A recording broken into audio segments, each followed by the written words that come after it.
നെഞ്ചരിച്ചിൽ ഈ രാത്രിയൊക്കെ എണീറ്റിരുന്നിട്ട് നെഞ്ചുവേദന വരിക, നെഞ്ചരിച്ചിൽ വരിക. അപ്പൊ ഇത് കണ്ടിന്യൂസ് ആയിട്ട് വരുമ്പോഴാണ് നമ്മൾ ഒരു ഡോക്ടറിനെ കൺസൾട്ട് ചെയ്യേണ്ടത്. ഈ GERD എന്ന് പറയുന്നത് ഇതൊക്കെ തന്നെയാണോ?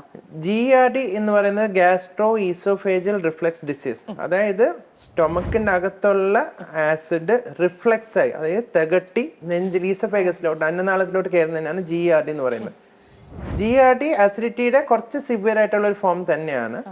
GERD വന്നു കഴിഞ്ഞാൽ നമ്മൾ കുറച്ചും കൂടെ സൂക്ഷിക്കണം. ബിക്കോസ് GERD കാലക്രമേണ ഇത് അന്നനാളത്തിലെ ക്യാൻസറായോ തൊണ്ടയിലെ ക്യാൻസറോ ഒക്കെ ആകാനോ സ്റ്റൊമക്കിൽ തന്നെ ക്യാൻസർ ആകാനുള്ള സാധ്യതയുണ്ട്.